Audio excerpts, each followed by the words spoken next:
Is slowly gaining traction in the workplace. It's called micro-retirement. Rather than waiting until 60 to retire, some workers in their 20s and 30s are opting to take extended vacations now to do things like travel or pursue a passion project.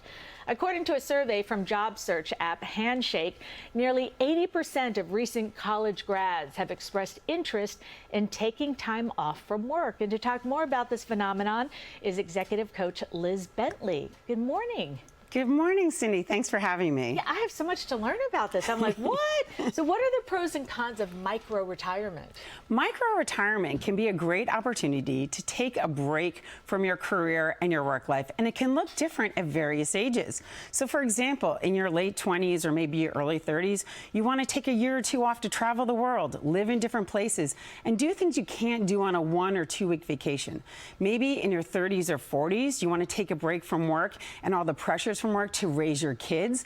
I actually did this for 6 years and did a micro-retirement. Or maybe in your 50s, after a 25-year career, you're feeling burned out and you're tired and you just want a break to pursue those passion projects. Dive into your garden, be that lead singer in a band that you've been dreaming of since your 20s, or just do something fun and take that break. And let's remember, you could restart at 53 and still have a 15-year runway in front of you for a long career ahead. Right? But there are also cons, right? And the cons are that you're climbing the corporate ladder and suddenly you're getting off. So you're missing out on promotions, salary increases, experiences, managerial opportunities. And also you have to remember that re-entering the workplace can be hard. Now, with the idea of extended time, it sounds great. Are there some financial risks associated with it? Well, first of all, you have to be able to afford it to begin with. So let's realize that is the first barrier. Second, you're draining an account instead of adding to it. So you have to be prepared, and you don't know how long you might be out. You're also now not putting any money into your retirement account, which compounds over the years. And another thing to think about is that when you re-enter, you might have to take a pay cut to get back into the workforce. All right, so micro-retirement, I mean, in some ways it seems like a sabbatical. So this this can be right. So this can be really confusing, and it's a great question. So sabbatical is when you take a break from the company you're in and you come back to the same job and the same company. Okay. So 10% of the companies in America right now offer paid sabbaticals.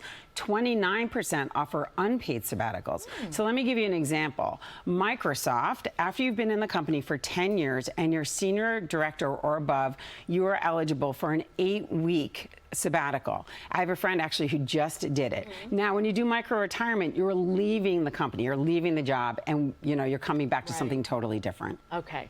Now, if someone is considering micro-retirement, what are some things they should keep in mind before they take that jump? Yeah, so there's several things.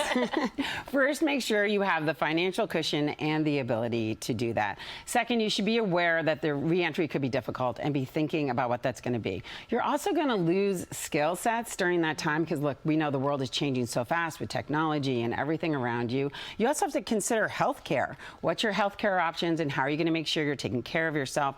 And really just review all of the opportunity costs.